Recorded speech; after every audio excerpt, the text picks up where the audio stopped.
heavy shelling of the rebellious monastery began, interspersed with furious assaults, but all of them were repelled by the courageous and staunch defenders.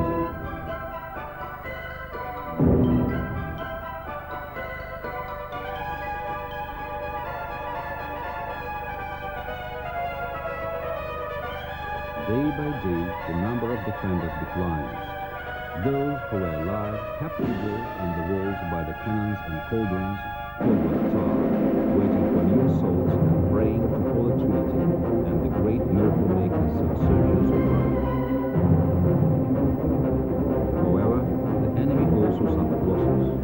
Desperate raids on the Trinity monastery defenders were often notorious. As a result, captive bulls and cattle were led to the monastery gates.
To seize the fortress, to crush the defenders, were in vain. The fortress stayed impregnable. The Trinity army fought toughly and courageously from the walls. In January 1610, the Poles and Lithuanians fled from the walls of the Trinity St. Sergiu's monastery. Few of its defenders lived to see that day. During the 16th month of the siege, there perished 2,145 people out of 2,500 defenders, not to mention women and minors, the sick and the old.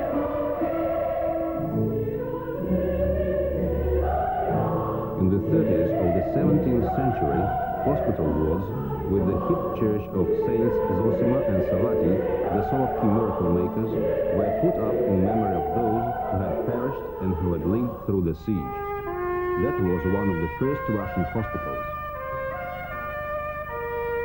The siege brought out the critical importance of the monastery as a fortress, defending the Tsar city of Moscow. That is why the Trinity fortress was reconstructed after the siege. The walls were built on up to the height of 45 feet and the width of 22.5 feet. The towers were built on up to twice the initial height. A Siberian priest who came to the monastery in the 50s of the 17th century later wrote, "The wall is huge and amazing. The loopholes grown its full length are countless and of different kinds. Even the bird will not hide down there. The mind cannot comprehend the colossality and beauty."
Peter's rule, the huge building of the refectory was put up in the monastery.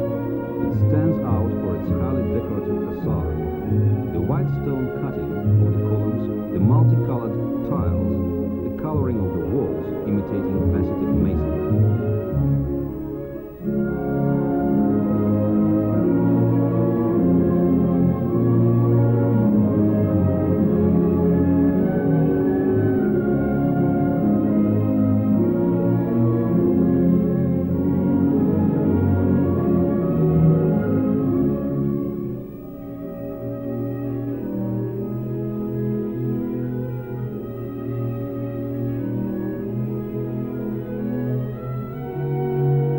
Over the refectory, the church of Sержиu of Randonez looms up. The church adjoins the refectory's main hall.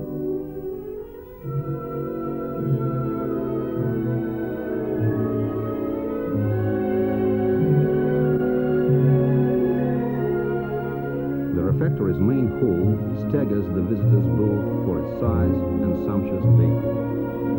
Here, dinners were served for tsars and patrons. The walls and the walls of the hall are decorated with gilded stucco molding and murals showing the deeds of Christ.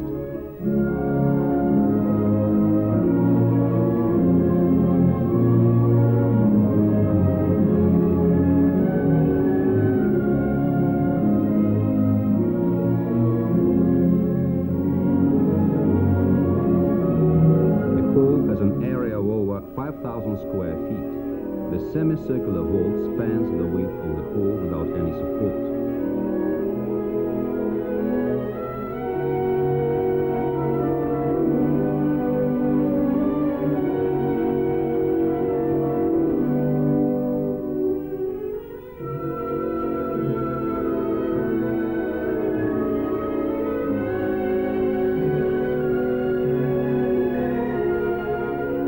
In the 18th century, the Trinity Sержiu monastery kept its primary position among Russian monasteries. Empress Elizabeth, Peter the Great's daughter, enhanced the monastery's status by granting it the title of Lαυρα.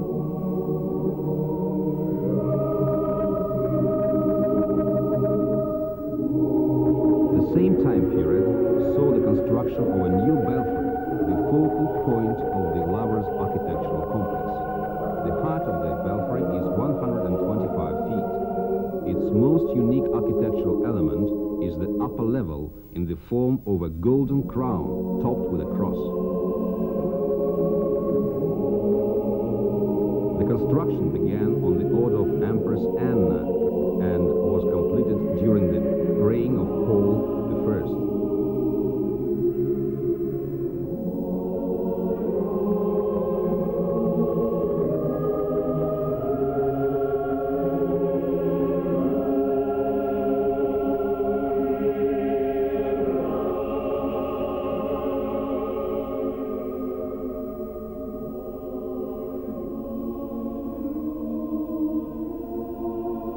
In 1792, Metropolitan Plato had a four-faceted obelisk put up at the foot of the belfry to mark the 400 years of the Lαvra's existence. The inscriptions on the four oval-shaped plaques tell about the Lαvra's services to Russia in the times of the Kulikovo battle, the troubled times, the Strelets rise.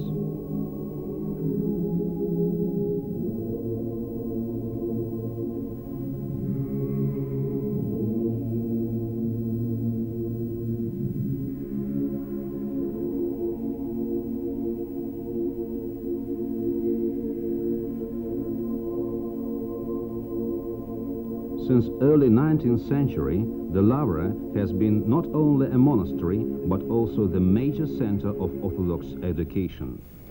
A seminary had existed here before. In 1814, the monastery became the seat of Moscow Spiritual Academy, the oldest Russian educational institution that was set up in Moscow back in the 17th century as the Slavic Greek Latin Academy.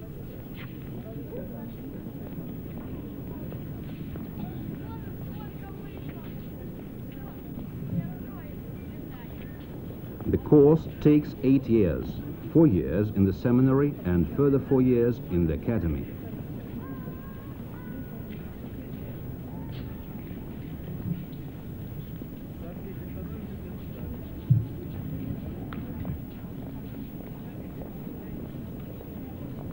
During the centuries of its history, the Lαυρα turned into one of the biggest Russian collection of artistic treasures.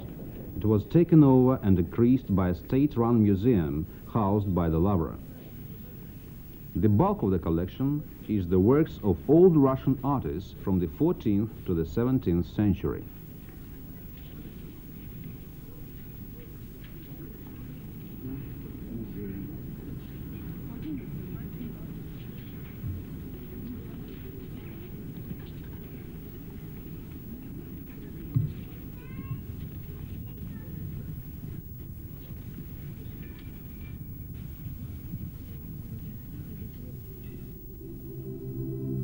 A unique icon, the Trinity. It is supposed that the icon was painted in early 15th century for the wooden Trinity Church, the forerunner of the white stone cathedral.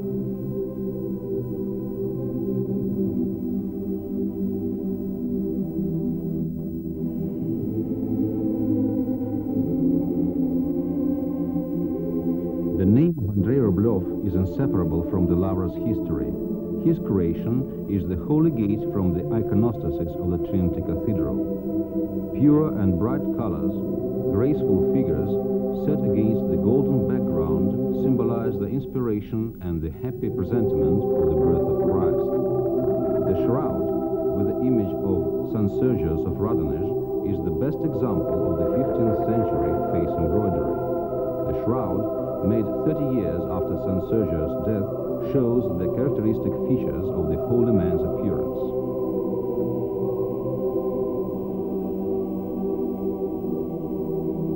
The shroud of Yevrosyny Staritsky, a relative of Ivan the Terrible. This is a remembrance donation. The expressiveness of the embroidered entombment scene conforms with the said occasion.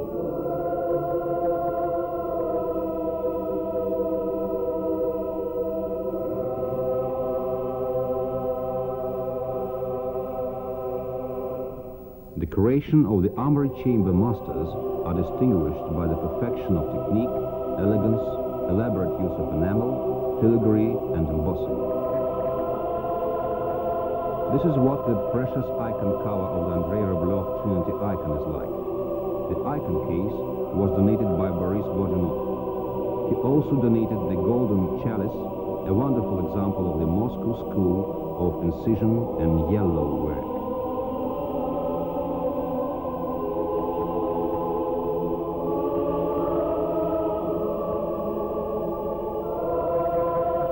The elevation of the cross is an interesting example of the 16th century icon painting. The characters are shown wearing the garments of Russian boyars and clergy. The elevation of the cross takes place against the background of a cathedral of Muscovite architectural style. The applied art objects catch the eye by their bright and multicolored gamut. The deka of the mitre belonging to the Rapnin princes presents the subtle combination of pearls and light blue enameling. The donation of the Mstislavsky princes is quite different. The combination of enamel, gold, and deep blue sapphires and emeralds makes the masterpiece of jewelry especially magnificent.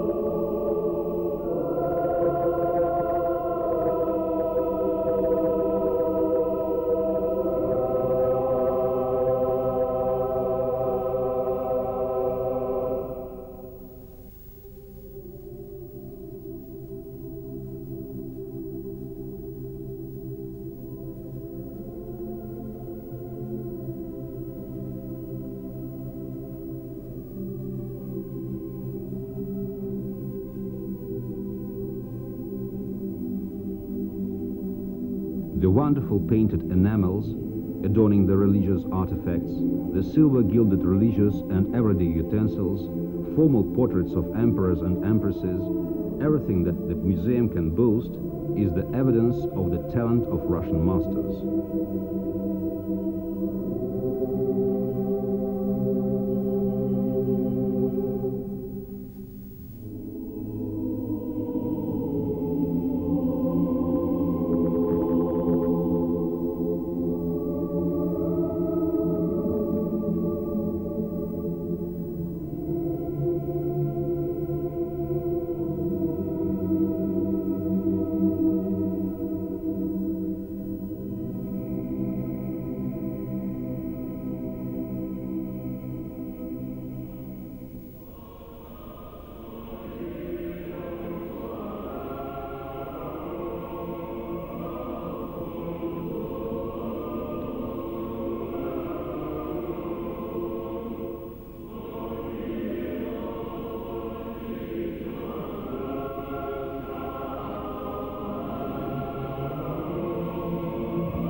святый крепкий, святый бессмертный, помилуй нас. Слава Отцу и Сыну и Святому Духу, и ныне и присно и во веки веков. Аминь. Пресвятая Троица, помилуй нас. Господи, очисти грехи наши. Владыко, прости беззаконие наше. Святый, посети и исцели немощи наши, имени Твоего ради. Господи, помилуй, Господи, помилуй, Господи, помилуй. Святого великомученика Феодора Стратилата, жди славной мученицы Ирины.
600 years have passed since the death of Father Superior Sергiu of Randonez, but the Lαυρα he had founded still fills the air with the bell pealing, amazes us with the beauty of its cathedrals, fascinates us with talent of people who created and preserved this monastery, the jewel of the Russian national culture, history and spirit.